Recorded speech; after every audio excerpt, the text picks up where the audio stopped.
जिस भाव की जागृति भैया जी शिष्यों के भीतर नहीं हो पाती, और आज एक बात सुनकर मन बहुत श्रद्धा से परिपूरित हो उठा। दुबे जी पढ़ते थे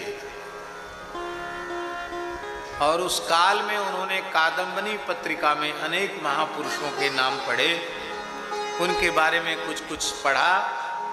और श्री देवराहा बाबा के बारे में जब आपने पढ़ा तो अभी दर्शन नहीं हुआ, केवल पढ़ा और पढ़ने मात्र से अपने सद्गुरु के रूप में अपना संपूर्ण समर्पण श्री देवराहा बाबा के चरणों में कर दिया।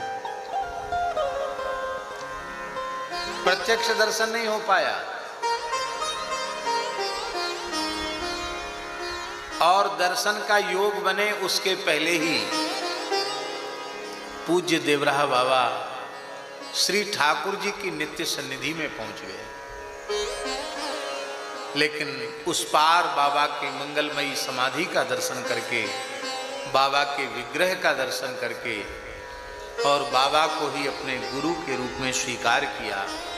और महाराज जी वो श्रद्धा जहाँ प्रत्यक्ष मिलना भी न हुआ हो, संग भी न हुआ हो, केवल कादम्बनी में पढ़कर के वह श्रद्धा उत्पन्न हो गई कि आज इस स्थान को उन्होंने देवराहा बाबा भक्ति धाम के रूप में प्रकट कर दिया।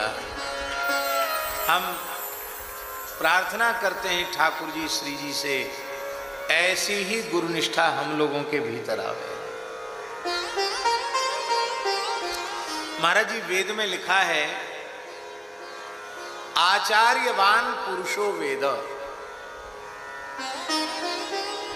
आचार्यवान पुरुषो वेद, इसका अर्थ होता है आचार्य निष्ठा, गुरु निष्ठा जिसमें नहीं होती है वह चाहे जितना उत्तम कोटि का साधक ही क्यों न हो, कठोर से कठोर साधना ही क्यों न करता हो, किंतु आचार्य निष्ठा, गुरु निष्ठा यदि उसके भीतर नहीं है तो वह भगवत तत्व की अनुभूति प्राप्त नहीं कर सकता। वेद भगवान की वाणी है, भगवत तत्व की अनुभूति आचार्यवान, आचार्यवान में आचार्यनिष्ठ, गुरुनिष्ठ, गुरुनिष्ठ को ही भगवत तत्व की अनुभूति होती है। परोक्ष अनुभूति भी बिना गुरु निष्ठा के नहीं होती है, और जब परोक्षानुभूति ही नहीं होती है तो अपरोक्षानुभूति कैसे हो सकती है? आप लोग हमारी भाषा समझ रहे हैं कि नहीं?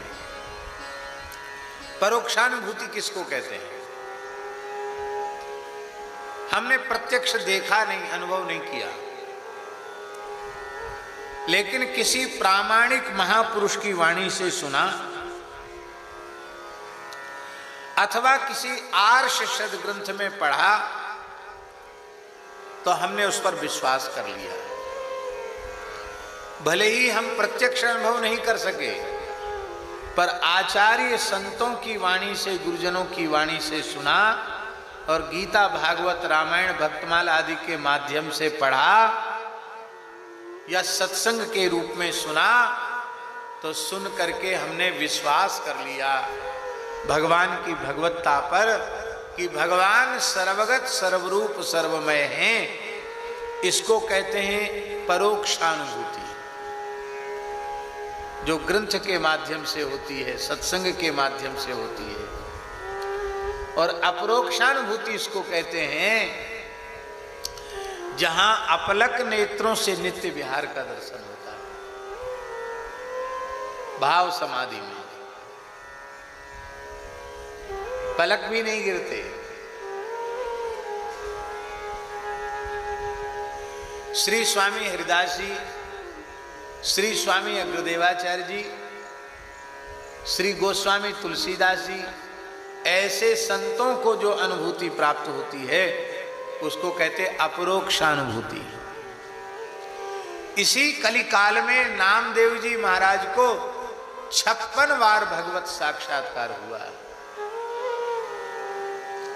इसी कलिकाल में भक्तराज नरसिंह मेहता को 52 बार भगवत साक्षात्कार प्राप्त हुआ।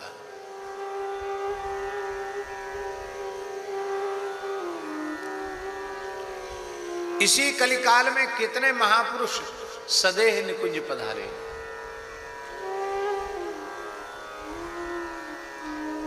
ये तब होता है जब अपरोक्ष अनुभूति होती है, और परोक्ष अनुभूति भी गुरु कृपा के बिना नहीं, और प्रत्यक्ष साक्षात्कार भी गुरु कृपा के बिना।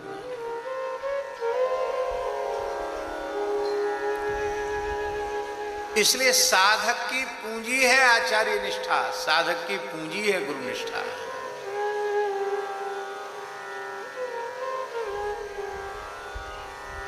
महाराज जी, पूर्वाचार्यों ने जो कुछ अलभ्य वस्तु प्राप्त की, वो ठाकुर जी की निष्ठा से नहीं, वो आचार्य निष्ठा से प्राप्त किया। श्री हरिदास नाम जप के सब कुछ प्राप्त कर लिया।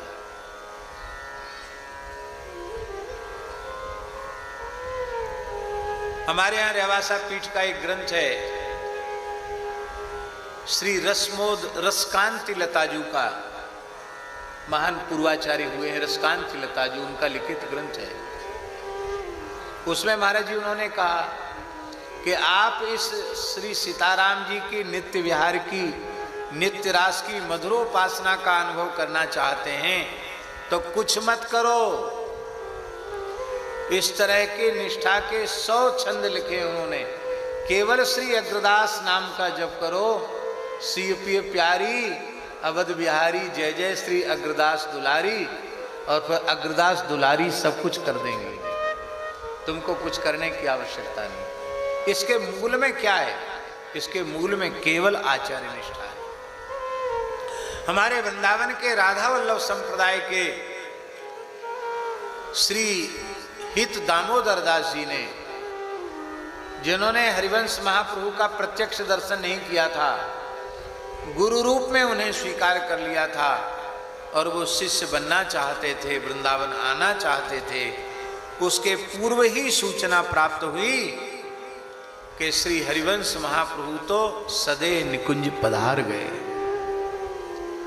महाविरह हो गया महाराज जी। और उसी जबलपुर के निकट गढ़ा क्षेत्र में, उसी जंगल में अत्यंत आर्त भाव से श्री हरिवंश श्री हरिवंश श्री हरिवंश यह नाम रटते हुए, पुकारते हुए महाराज जी आचार्य चरण को प्रकट कर दिया। अब आचार्य चरण तो वृंदावन छोड़ के जाएंगे नहीं, तो हरिवंश नाम के बल से श्रीधाम वृंदावन को प्रकट किया, गिरिराज जी को प्रकट किया, एक झरने के रूप में यमुना जी को प्रकट किया, और वृंदावन की लता पता वृक्ष सब कुछ प्रकट हो गया। तो श्री आचार्य चरण प्रकट हो गए और निज मंत्र प्रदान किया है महाराज जी। और संपूर्ण उपासना का रहस्य और संपूर्ण अपनी उपासना रसोपासना श्री हित हरिवंश जी ने केवल अपना करकमल सेवक जी के मस्तक पर पधरा करके प्रदान कर दिया। और जब सेवक जी वृंदावन आए तो गद्दी पर विराजमान श्री बंचन जी महाराज ने कहा कि हित 84 जी को सेवक वाणी के सहित पाठ किया जाए, ये आज्ञा प्रदान की। माने महाप्रभु जी की हित 84 जी के समान ही सेवक वाणी को आदर प्रदान किया। किसने प्रदान किया? हरिवंश महाप्रभु जी के बाद जो उनके ज्येष्ठ सुपुत्र लाल जी गद्दी पर विराजे, श्री बंचन जी महाराज। आचार्य निष्ठा बहुत अद्भुत है, बड़ी अनुपम है। आज भक्तमाल ग्रंथ का शुभारंभ पूज्य महाराज जी ने किया, और महाराज जी ने सत्संग की बड़ी अद्भुत महिमा का वर्णन किया।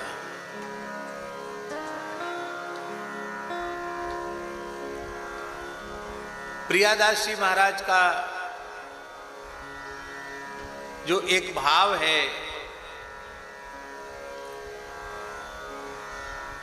कि भक्ति तरु पौधा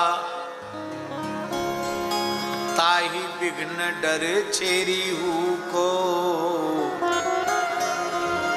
भक्ति तरु पौधा ताहि विघ्न डर चेरी हूँ को, बारी दे विचार बारिशी चो सत्संग सो, लगवी बढ़न गोदा चहु दिश कढ़न सो, चढ़न आकाश यस फैलो बहुरंग सो, संत उर आलवाल शोभित विशाल छाया, जिए जीव जाल ताप गए यो प्रसंग सो, देखो बढ़वारी जाहि अजाहू की शंका होती,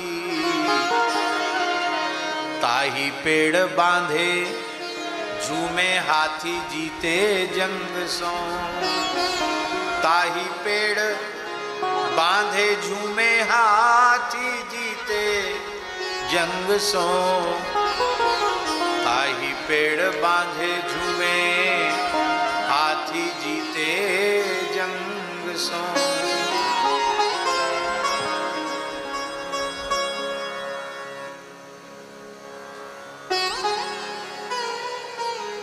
बीज का वपन कहाँ होता है? बीज कहाँ बोया जाता है? भूमि में। तो जैसी तैसी भूमि में बो दिया जाता है क्या? ऊसर में बोया जाता है क्या? बंजर में बोया जाता है क्या?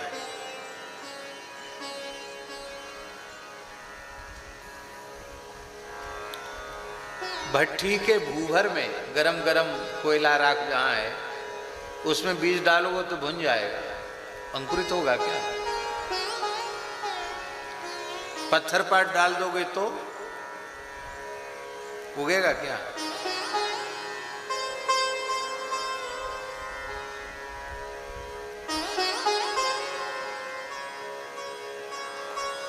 उत्तम क्षेत्र का बीज, उत्तम क्षेत्र में ही बीज का वपन किया जाता है और उस उत्तम क्षेत्र का नाम है संत सद्गुरु के चरणों में समर्पित अगाध निष्ठा रखने वाला सत्शिष्य, उस सत्शिष्य का हृदय ही क्षेत्र है। और खेत ऐसे तैयार नहीं होता कि यहाँ तो सब किसान लोग बैठे जानते हैं। खेत को तैयार करने में मेहनत करनी पड़ती है। हल कब चलाते हैं? गुड़ वाले मिश्रा जी बैठे हैं कि नहीं? नहीं बैठे। खेत कब चलाते हैं? खेत में हल कब चलाते हैं? खेत में हल तब चलाते हैं जब थोड़ी पानी की वर्षा हो जाती है, खेत में थोड़ी नमी आ जाती है। फिर कहते भाई बुआवनी के लायक, बोनी के लायक अब हो गया, अब हल चलाओ। महाराज जी, ये संत दर्शन और संत के वचनामृत से भगवत भागवत चरित्र रस वर्षण, यही वर्षा है। और इस वर्षा से साधक का हृदय रूपी खेत सरस होता है। फिर संत वचन ही थाल बन करके गहरी जुताई करते हैं हृदय की। कूड़ा करकट, कांटे, कंकड़, पत्थर, भाटे, ये सब काम क्रोध के भाटे निकाल करके, पत्थर निकाल कर बाहर करते हैं। फिर समता रूपी चौवत लगा करके, पाटा लगा के उस खेत को समतल करते हैं। इतनी तैयारी जब साधक की ओर से हो जाती है और इसके बाद जब सद्गुरु भगवान कृपा करके श्री हरिनाम सुनाते हैं तो भक्ति रूपी पौधा प्रकट हो जाता है। बीज बोने पर सब, किसी भी बीज को बोओगे तो बीज बोने पर सबसे पहले दो दल आते हैं। क्या आते हैं? दो ही पत्ता आते हैं कि नहीं आते हैं? ऐसा नहीं कि ज्यादा पत्ते आ जाएं, दो दल आते हैं। और श्री गुरु महाराज जब नाम रूपी बीज को कर्णरंध्र से हृदय रूपी खेत में बोते हैं तो दो दल प्रकट होते हैं। एक का नाम है रकार और दूसरे का नाम है मकार, अथवा रा और धा, कृष्ण, ये दो दल प्रकट होते हैं। राम नाम, कृष्ण नाम, राधा नाम, ये दो दल प्रकट होते हैं। और महाराज जी ये दो दल ही, एक युगलवर श्री श्याम सुंदर हैं और एक श्री रसिकेश्वरी रासेश्वरी श्री राधा रानी है। एक श्री रघुनाथ जी हैं तो एक श्री किशोरी जी हैं। नामी नाम से अलग नहीं है, नाम में ही नामी विराजमान है। और देखिए नाम में नामी विराजमान है इतना नहीं, नाम में ही रूप विराजमान है और नाम में ही लीला विराजमान है और नाम में ही धाम प्रतिष्ठित है। इसलिए केवल सत्शिष्य नाम को श्रद्धा पूर्वक गुरु प्रदत्त नाम, ये विशेष बात है। मनमुखी साधना नहीं, गुरु प्रदत्त नाम को अपने हृदय में धारण कर लेता है और निष्ठा पूर्वक उसका जप करता है तो उसको कहीं जाने की आवश्यकता नहीं। वो किसी वर्ण का हो, किसी आश्रम का हो, कहीं भी रहता हो, किसी भी अवस्था का हो, उसे वहीं रहकर सब कुछ प्राप्त हो जाए। और हमारे वृंदावन के रसिक महापुरुषों ने तो घोषणा कर दी। महाराज जी की वाणी से आप लोग कई बार सुनते हैं, हमने तो महाराज जी की वाणी से सुना है, उनकी सुनी ही बात ही आपको सुना रहे हैं। नाम वाणी जहां श्याम श्यामा तहां नाम,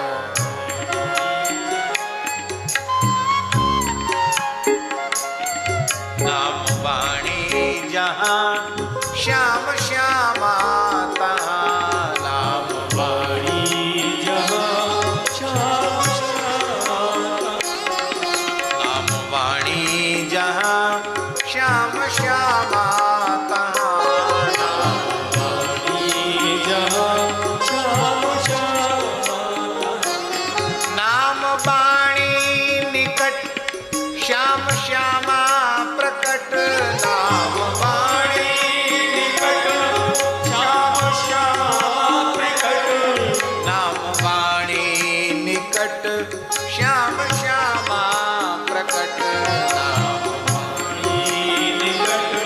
श्याम श्यामा। जहाँ नाम और वाणी है वहीं युगल सरकार है, और जहाँ साधक के हृदय कुंज में नाम वाणी प्रतिष्ठित है, श्याम श्यामा का प्रकाश भी।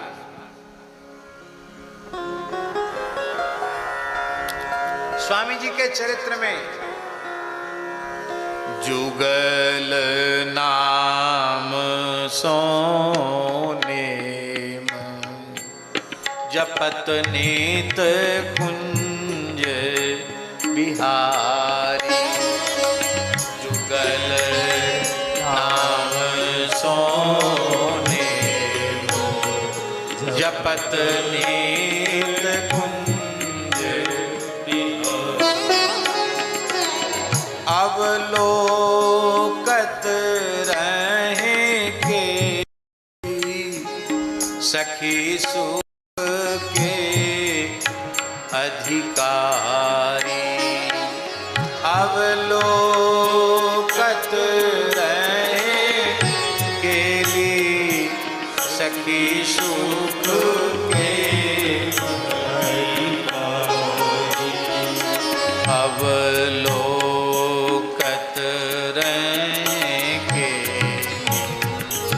सखी सुख के अधिकारी, अवलोकत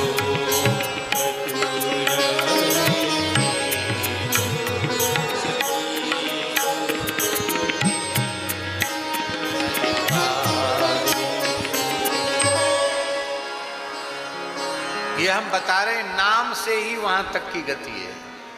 यद्यपि साक्षात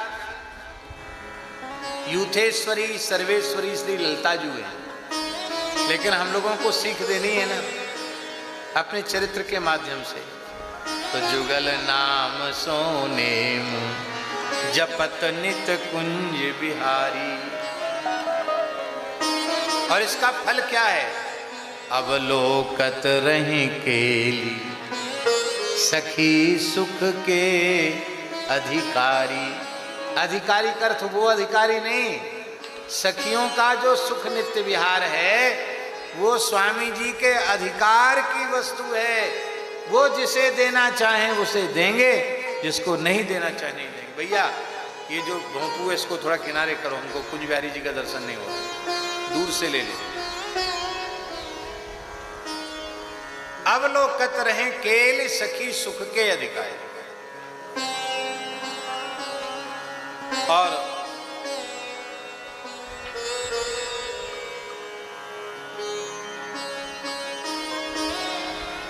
अग्र स्वामी जी के चरित्र में जब नाभाजी वर्णन कर रहे हैं,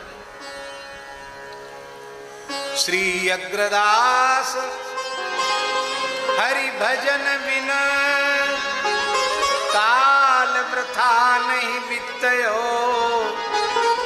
एक निमिष एक क्षण भी बिना नाम स्मरण के नहीं जा रहा। श्री अग्रदास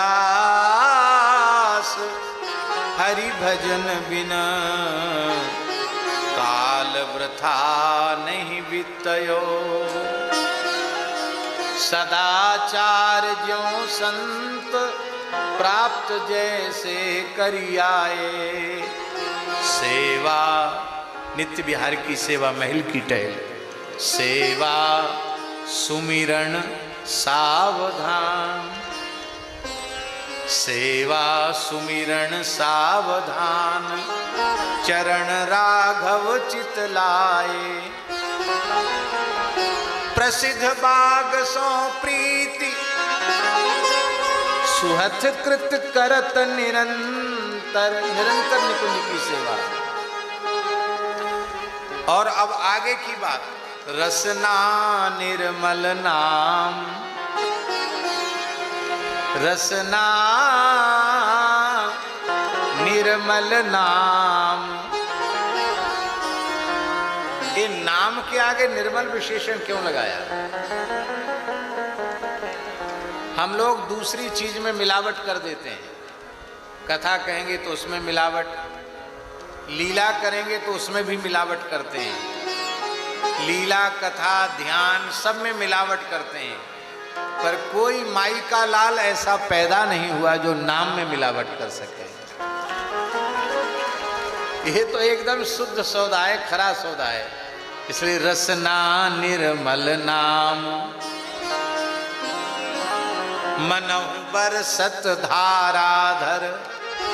धाराधर का मतलब होता है जैसे सावन भादों में अखंड जल की झरी लग जाए, कहते झिर खुल गई, बिल्कुल बंद ही न हो, एकदम जोर की बारिश।